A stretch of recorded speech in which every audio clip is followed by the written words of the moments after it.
നമസ്കാരം. പ്രതാപ് ടിവിയിലേക്ക് എല്ലാ കൂട്ടുകാർക്കും സ്വാഗതം. ഇന്ന് നമ്മൾ തയ്യാറാക്കാൻ പോകുന്നത് 3 കൂട്ടം കറിയും കൂടിയുള്ള ഒരു സിമ്പിൾ ആയിട്ടുള്ള ഉച്ചയൂണാണ്. അപ്പോൾ ഇതെങ്ങനെ തയ്യാറാക്കണമെന്ന് നമുക്കൊന്ന് കണ്ടു നോക്കാം. ആദ്യം തന്നെ നമുക്ക് ചാറുകറി തയ്യാറാക്കാം. അതിനായിട്ട് ഈ മൺചട്ടിയിലേക്ക് 2 മീഡിയം സൈസ് തക്കാളി ഇതുപോലെ ചെറിയ ചതുര കഷ്ണങ്ങളാക്കി അരിഞ്ഞത്, ഒരു മീഡിയം സൈസ് സവാള ചെറിയ ചതുര കഷ്ണങ്ങളാക്കി അരിഞ്ഞത്, ഒരു ചെറിയ കഷ്ണം ഇഞ്ചി നീളത്തിൽ അരിഞ്ഞത്, 5 അല്ലി വെളുത്തുള്ളി ചെറുതായി അരിഞ്ഞത്, 3 പച്ചമുളക് രണ്ടായി കീറിയത്, 1/4 ടീസ്പൂൺ മഞ്ഞൾപ്പൊടി, 1 ടീസ്പൂൺ കാശ്മീരി മുളക് പൊടി, ആവശ്യത്തിന് കല്ലുപ്പ്, ഒരൽപ്പം കറിവേപ്പില. ഇനി ഇത് വേവാൻ ആവശ്യമായ വെള്ളം.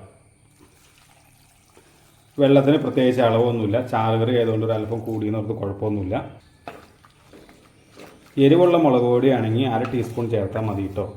ഇനി ഇത് അടച്ചു വെച്ചൊന്ന് വേവിച്ചെടുക്കാം. ഇടയ്ക്ക് ഇതുപോലെ ഒന്ന് ഇളക്കിയിട്ട് കൊടുക്കണേ.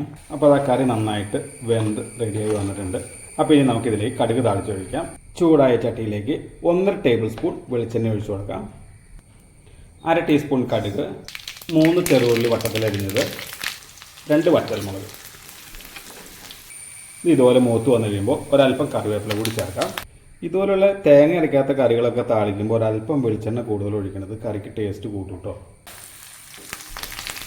അപ്പോൾ ഉള്ളി മുളകൊക്കെ നന്നായി മൂത്ത് വന്നിട്ടുണ്ട്. ഇതിനി കറിയിലേക്ക് ചേർക്കാം.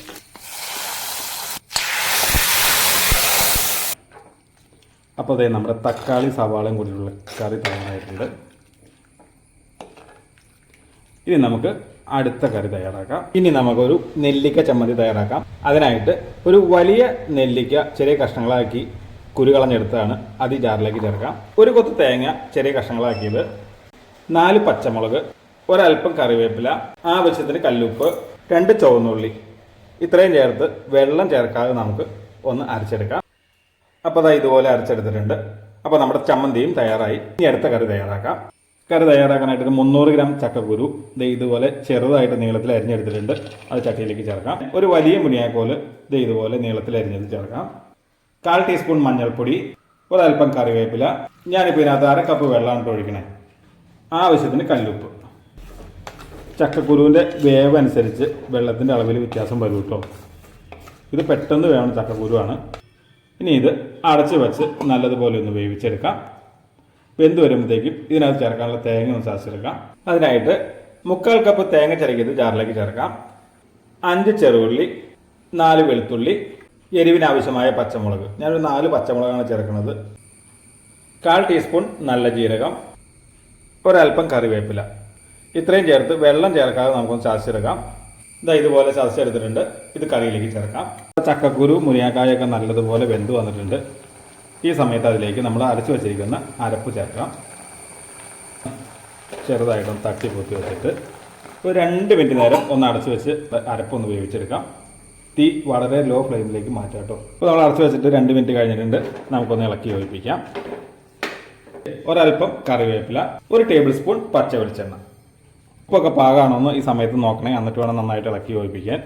നമ്മുടെ കയ്യുടെ ഉപ്പൊക്കെ പാകമാണ്. ഈ നന്നായിട്ടൊന്ന് ഇളക്കി യോജിപ്പിക്കാം. അപ്പോൾ അത് സ്വാദിഷ്ടമായ ചക്കക്കുരു മുരിങ്ങക്ക അവിയൽ തയ്യാറായിട്ടുണ്ട്. അപ്പം നമ്മുടെ 3 കറിയും തയ്യാറായി. ഇനി നമുക്ക് ചോറ് വിളമ്പാം.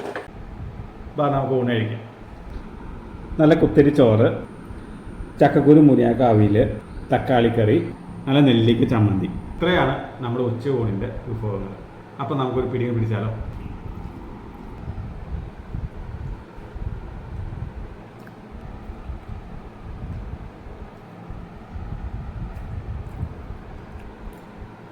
സൂപ്പർ.